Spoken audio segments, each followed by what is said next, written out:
연봉은 늘었는데 환급은 줄고 세금만 더 내고 계신가요? 오늘은 누구나 바로 실천할 수 있는 현실적인 절세 전략 7가지 정리해 드립니다. 오늘은 많은 분들이 매년 고민하시는 절세, 특히 미국에 거주하시는 여러 한인 분들 또 자산가들에게 꼭 필요한 그런 전략이 될 텐데요. 그 내용 너무 무겁지 않으면서 일상생활에서 염두에 두면 좋을 법한 그런 아이디어 소개해 드리려고 합니다.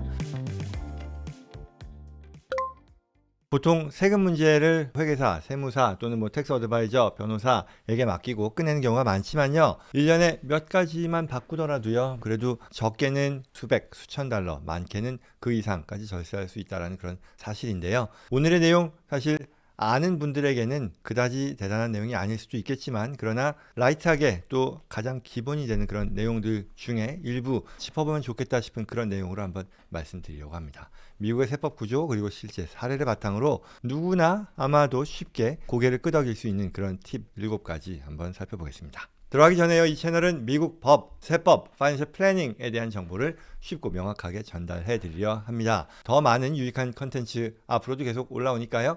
아직 구독과 좋아요 누르지 않으셨다면 지금 바로 눌러주시기를 지금 부탁드립니다. 궁금한 점 언제든지 댓글로 남겨주시고요. 개별 상담이 필요하면 영상 설명란 그리고 고정 댓글에 연락처로 연락 주시면 됩니다. 저희 JC&컴퍼니가 잘 도와드리겠습니다.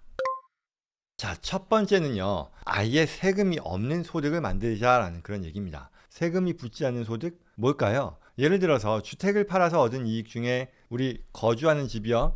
25만 불까지, 부부 공동의 경우는 50만 불까지는 세금을 안 내는 것 있죠. 그리고 또 자녀 교육비 저축용으로 만드는 529 플랜이라던가 아니면 HSA 건강저축계좌죠. 그리고 또 뮤니시펄 번드라 그래서요. 시와 주 정부에서 발행하는 채권 등 같은 것들은 이 투자 이익에 대해서 과세가 되지 않죠. 그러니 돈을 벌되 세금이 전혀 붙지 않는 구조를 최대한 늘리도록 노력하자라는 게 이 첫 번째 주제의 핵심이라 하겠습니다.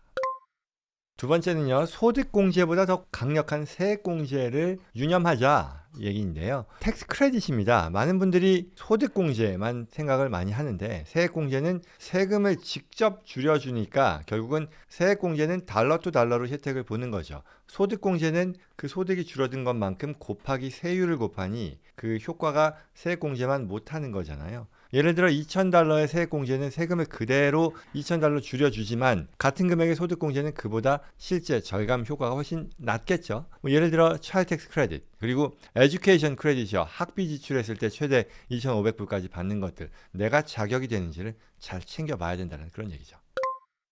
그 다음에 세 번째는요. 은퇴 계좌를 최대한 활용하자입니다. 401k라던가 IRA라던가 앞서 얘기한 HSA와 같은 은퇴 계좌에 가능한 한 많이 불입하는 것입니다. 우리가 투자 계좌를 운영하면서요. 실제로는 방금 말씀드린 이와 같은 은퇴 계좌를 완전히 활용하지 않으면서 일반 투자 계좌를 쓰는 경우를 봐요. 절대로 그러면 안 됩니다. 왜? 이러한 이 은퇴 계좌 Qualified Retirement Account일 텐데요. 이런 것들은 불입 금액만큼 과세소득 줄어들고요. 투자 수익은 과세가 이연되고요. 또 은퇴 후에 인출할 때 또 더 낮은 세율을 적용받을 수도 있잖아요. 왜? 그때가 되면 나의 일반적인 어떤 소득 수준이 전보다 낮아질 것이라 예상할 수 있으니 그렇죠. 그래서 2025년 기준으로요. 401k는 24,500불까지 우리가 불입할 수 있어요. 또 50세 이상일 경우에는 31,000달러까지니까요. 굉장히 높아졌죠. 예전 대비. 그리고 IRA는 7,000불, 50세 이상은 8,000불을 불입할 수 있는 거고요.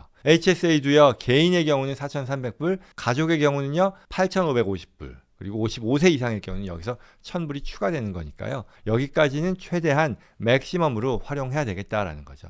이러한 은퇴 계좌들이요. 결국 미국 세법상 가장 강력한 절세 수단이니까요. 이걸 놓쳐서는 안 되겠습니다. 자, 네 번째는요. 장기 투자로 세율을 낮추자입니다.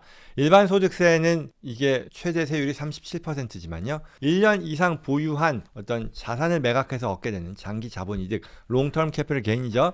여기는 소득 수준에 따라서 0%, 15% 또는 20% 하나의 낮은 세율에 적용을 받게 되죠. 뭐가 됐건 일반 소득세율보다는 낮을 겁니다. 따라서 이런 것들을 잘 활용해야 될 텐데 예를 들어 일반 소득세율이 내가 24% 구간에 있는 사람이라면 이 롱텀 캐피털 게인은 15% 세율만 부담하면 된다는 거죠. 결국은 어떤 투자 수익 구조를 자본이득으로 바꾸는 것만으로도 세율을 낮출 수 있으니 결국 같은 소득에 대해 이 세금을 크게 줄일 수 있게 된다는 그런 얘기죠. 자, 그 다음 다섯 번째는요, 인컴 쉬프팅입니다. 자녀들에게 소득을 이전하는 건데요. 대체로 부모들이 소득이 더 많으니까 자녀에게 증여나 투자 계좌를 이전해서 그로부터 증여뿐만 아니라 그 증여된 자산에서 발생하는 투자 소득을요, 자녀가 가져갈 수 있게 하면 증여세 절감의 효과도 있지만 소득세도 줄일 수 있다는 거죠.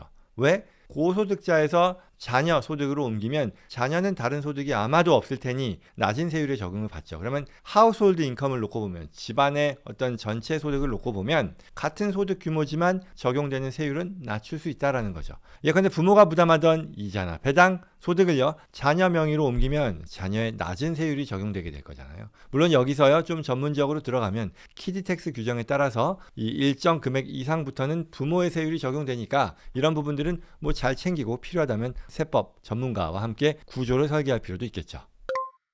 그다음 여섯 번째요, 사업자 절세인데요. 사업체 운영하시는 분들 홈오피스다, 출장비다, 차량 사용비다, 보험료, 다양한 비용들 업무 경비로 공제할 수 있습니다. 놓치지 않아야 되겠고요. 또한 이 S코퍼레이션 구조요, 너무 당연한 얘기지만 또 아직 잘 모르는 분들 계시니까요. 급여냐 아니면 분배, 그 쉐어홀더 디스트리뷰션이냐의 어떤 선택에 따라 소셜 시큐리티 텍스, 메디케어 텍스요, 최대 15.3%나 되죠. 이 금액에 해당되는 세금 부담을 줄일 수도 있으니까요. 그런 것도 잘 활용해야 되겠고요. 또 사업체에서 자녀 고용하거나 또 가족 명의의 비즈니스를 운영하는 것도 굉장히 주목할 만한 절세 플래닝이 된다. 자세한 내용 별도의 영상도 있고요. 또 필요하다면 저희 상담해 주시면 잘 도와드릴 수 있을 겁니다. 자, 일곱 번째로요, 기부를 전략적으로 활용해야 된다는 것도 있습니다. 기부라는 게요, 당연히 좋은 일이죠. 뿐만 아니라 절세에도 효과적인 수단입니다. 우리가 이 소득세 신고서를 연상을 해보면요, 결국은 소득을 줄일 수 있는, 과세소득을 줄일 수 있는 게 굉장히 제한적이다라는 것을 우리가 체감하게 되는데, 그 중에서 이 기부는요, 이 항목별 공제 중에 어떻게 보면 그 자체로는 이 소득 공제에 있어서 제약이 거의 없거든요. 그러니 이걸 가장 적극적으로 활용할 수 있다면 활용해야 된다는 얘기죠. 도너 어드바이스 펀드라고 하는 DAF를 활용해서요, 몇 년치 기부금을 미리 납입하고 해당 연도에, 기부한 연도에 한꺼번에 공제를 받는 전략도 가능하고요. 또 프라이빗 파운데이션, 또 체리터블 리메인더 트러스트와 같은 그런 별도의 이 개인 자선 기관을 설립함으로써 거기서 나의 어떤 레거시, 좋은 일들을 계속 키워나감과 동시에 절세에도 활용하는 그런 혜택 누릴 수 있다는 거죠. 역시 프라이빗 파운데이션, 체리터블 리메인더 트러스트 이런 것들 별도 영상으로 있습니다. 꼭 살펴보시고요. 본인에게 해당되는지 잘 챙기는 것이 필요하겠다. 그리고 필요하다면 저희가 굉장히 많은 고객들을 대상으로 이러한 이 프라이빗 파운데이션을 활용한 절세 플러스 레거시 크리에이션 이런 것들을 도와드리고 있으니까요. 상담 받으시면 좋겠습니다.